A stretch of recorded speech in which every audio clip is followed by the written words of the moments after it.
बिस्मिल्लाहिर्रहमानिर्रहीम। अस्सलाम वालेकुम। मैं हूँ लियाकत राजभर। आप देख रहे हैं Liyaqat Rajbhar official YouTube channel. नाज़रीन, आज गुफ्तगू होगी शाहाना खर्च और शाह खर्ची का कि किस तरह बेदरेगी से कौमी ख़जाना पंजाब के अंदर वज़ीर आला पंजाब मरियम नवाज़ शरीफ लूट रही हैं। कहा यही जा रहा है कि जब से वज़ीर आला पंजाब का मनसब संभाला है मरियम नवाज़ शरीफ ने, उसी दिन से शाही खर्चों पर लगी रही है। ख़जाना एक खातून के हाथ लग गया और उनका फरमाइशी प्रोग्राम ख़त्म होने का नाम नहीं ले रहा। पहले कहा कि मुझे गाड़ियों के लिए 3 करोड़ रुपए के टायर चाहिए, वो दिलवा दे। किसकी मजाल के नवाज़ शरीफ की बेटी को मना कर दे। वो मिल गया तो कहा कि मुझे मुख्तलिफ़ शहरों में वज़ीर आला सेक्रेटेरिएट की ब्रांचें कायम करके दें, जैसे मुख्तलिफ़ जो खाने पीने की अशिया की ब्रांचेज़ होती हैं उसी तरह। मेरी जो सीक्रेसी है वो वज़ीर आला उस्मान बोजदार के ऑफ़िस में आउट हो रही है। मुझे लिहाजा एक अच्छा दफ्तर बना के दिया जाए वज़ीर दाखिला के दफ्तर के साथ। वो ऑफ़िस खाली करके मुझे अलाट की जाए और मेरा दफ्तर वहीं पर कायम किया जाए। किसी की मजाल के नवाज़ शरीफ के बेटी को मना कर दे और वो तज़ीन व आराइश का काम न करे।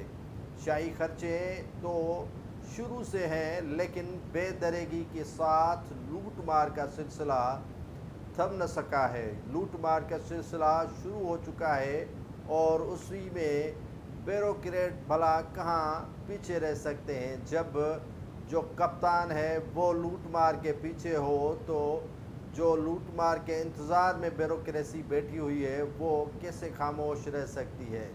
यहाँ ज़बान से एक अल्फाज मरियम नवाज़ शरीफ निकालती है तो मनोअन उस पर अमल किया जाता है। तज़ीन व आराइश का काम करोड़ रुपए के तखमीने से शुरू है। पंजाब के अंदर लाहौर में 3 से 4 उनकी जो कैंप ऑफिस हैं वो कायम कर दी गई हैं। उनकी तज़ीन व आराइश का काम का सिलसिला शुरू हो चुका है और यही सुनने में आ रहा है कि मुख्तलिफ़ शहरों में मरियम नवाज़ शरीफ साहिबा इस तरह की ऑफिस कायम करना चाहती हैं जहाँ जाएँ तो वो ईज़ी फील करे, जैसे 5 स्टार में गई या किसी अच्छे जो है वो रेस्टोरेंट में गई, खाने पीने का इंतज़ाम भी मुकम्मल हो, वहाँ पर जो है वो उनके सब कुछ ठीक हो।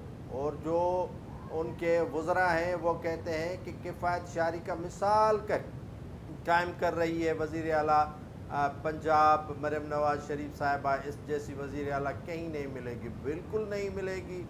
एक तरफ तो आप IMF के पास गिड़गिड़ा रहे हैं कि खुदा के वास्ते डिफ़ॉल्ट होने से पाकिस्तान बचाएं और हमें इमदाद दें और हमारी मदद करें।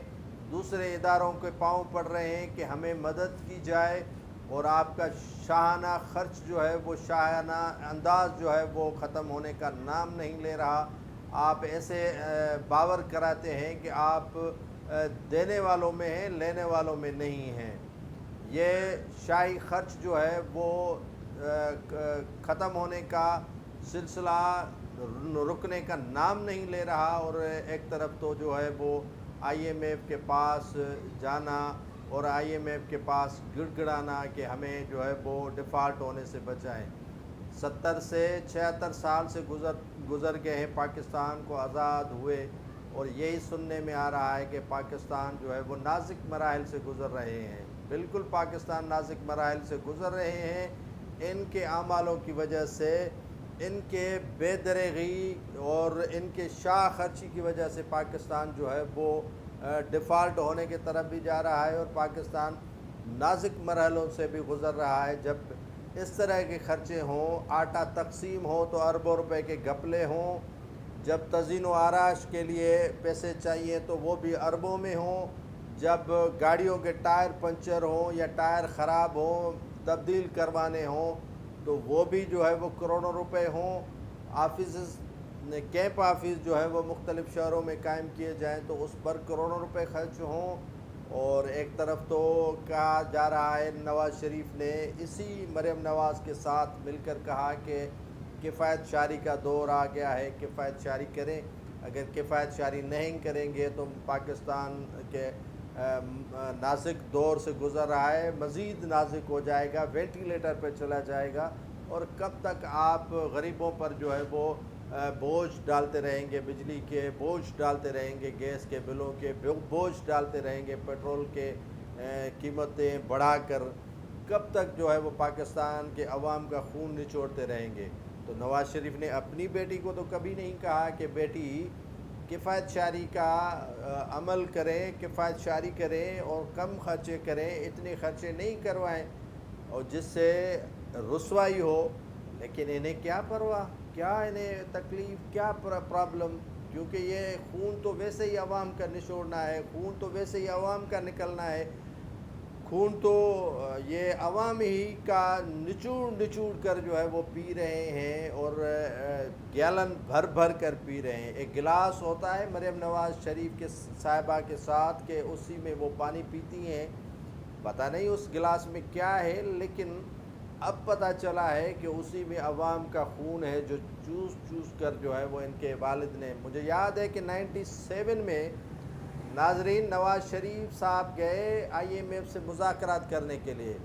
ابھی تو کنٹری ہیڈ آتا ہے آئی ایم ایف کا ان سے مذاکرات کرنے کے لیے کہ ان کے پیسے بچیں، کیونکہ خیرات جو مانگنے جاتا ہے اور خیرات دینے والوں نے کہا کہ کیوں نہ ان کے پاس چلے جائیں اور ان کے پیسے بچائیں، تو یہ وفد لے کر گئے تھے۔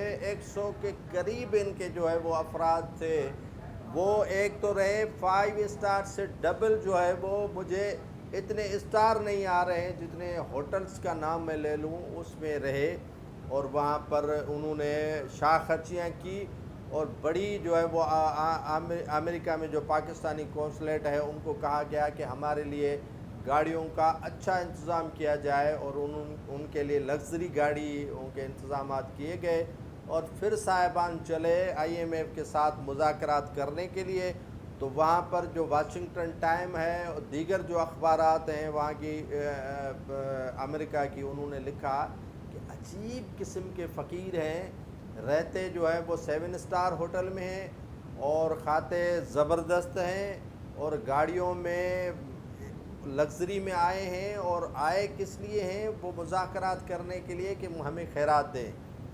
یہ حال ہے کہ ہمیں پاکستان کو ڈیفالٹ ہونے کے لیے یا ڈیفالٹ ہونے سے بچانے کے لیے ایک طرف تو چیختے چلاتے ہیں، تو دوسری جانب جو ہے وہ شاہ خرچیوں سے باز نہیں آتے۔ کہتے ہیں کہ خرچ ہے تو کیا ہوا، آٹے پہ آپ نے اربوں روپے خرچ کر دیے، آپ نے اپنے آفیسوں کے تزئین و آرائش کے لیے کروڑوں روپے لگا دیے، آپ نے گاڑیوں کے مینٹیننس کے لیے کروڑوں روپے لگا دیے۔ کیا گاڑیاں وہ پنچر تھیں، گاڑیاں نہیں چلنے کے قابل تھیں کہ آپ نے جو ہے وہ اس طرح کی گاڑیاں؟ تو یہ لوٹ مار کا سلسلہ نہ تھمنے والا ہے۔ ایک طرف تو کفایت شعری کی درس دی جا رہی ہے کہ کفایت شعری کرو، تو دوسری جانب شاہ خرچیوں کا درس دیا جا رہا ہے کہ شاہ خرچی کرو۔ کیا ہوا ہے اگر عوام کے جیبوں سے پیسہ جائے گا تو اربوں روپے تو آپ کے ویسے ہی بیوروکریٹس اور وزراء اور افسران کے جو ہیں وہ جیبوں میں جاتے ہیں۔ پیٹرول، گاڑیوں کی مینٹیننس، موبل کی تبدیلی، سارا کچھ جاتا ہے اربوں روپے ماہانہ جو ہے وہ فیول میں، ان گاڑیوں کے مینٹیننس میں۔ تو آپ کو پرواہ تو ہے ہی نہیں، پرواہ تو اس غریب کو ہے جس کا خون نچوڑ کر کے جو ہے وہ آپ پی رہے ہیں، دل بھر کے دل کھول کے پی رہے ہیں، اور آپ کے وزراء جو آپ کے شان میں قصیدے پڑھ رہے ہیں کہ کفایت شعری بھی ہو رہی ہے، بہترین کام بھی ہو رہا ہے۔ کام یہی ہو رہا ہے کہ پہلے آفیسوں کی تزئین و آرائش ہو جائے، اس کے بعد جو ہے وہ کام ہوگا۔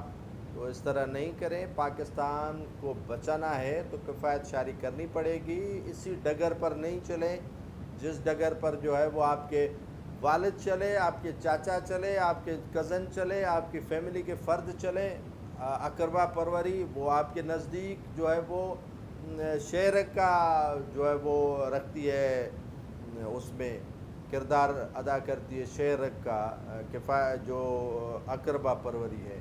تو مریم نواز صاحبہ، آپ خدا کے لیے پنجاب کے عوام پہ، پنجاب کے لوگوں پہ، پنجاب کے جو ہے بسنے والوں افراد پر رحم کھائیں، اور اسی طرح बादशाहज़ादी नहीं बने, आप एक महरूम कौम की जो है वो वज़ीर आला हैं, आप एक गरीब कौम की वज़ीर आला हैं, आप एक पिसे हुए तबके की वज़ीर आला हैं, आप जो है वो बादशाहज़ादी नहीं बने। ये सल्तनत कल उस्मान बोजदार के पास थी, इससे पहले जो है वो परवेज़ इलाही के पास थी, इससे पहले जो है वो दूसरों के पास थी। तो आपके पास ये सल्तनत रहने वाली नहीं है, ये चंद महीनों की सल्तनत है, उसके बाद आपसे ये सल्तनत छीनी जाएगी और सल्तनत के बादशाह कोई और आएगा और इसी तरह आपको बाहर निकाला जाएगा। तो ये जो कैंप ऑफिस बना रही हैं वो किस लिए बना रही हैं, काय के लिए बना रही हैं? खुदा के लिए पाकिस्तान के कौम पर रहम करें। अगर नाजरीन आपको ये बातें अच्छी लगी हैं तो मेहरबानी करके इस को शेयर भी करें, लाइक भी करें और सब्सक्राइब भी करें यूट्यूब मेरे चैनल को। तो ये लबे लोबाब बातें थी जो आपसे मैंने की और आपको मैंने ये पहुंचाई कि इस तरह पाकिस्तान के अंदर हो रहा है, पाकिस्तान के हालात इस तरह किए जा रहे हैं और पंजाब के हालात इस तरह बनाए जा रहे हैं शाह खर्चियों में। तो अल्लाह ही रहम करे, पाकिस्तान जिंदाबाद और ये लूटने वाले मुर्दाबाद।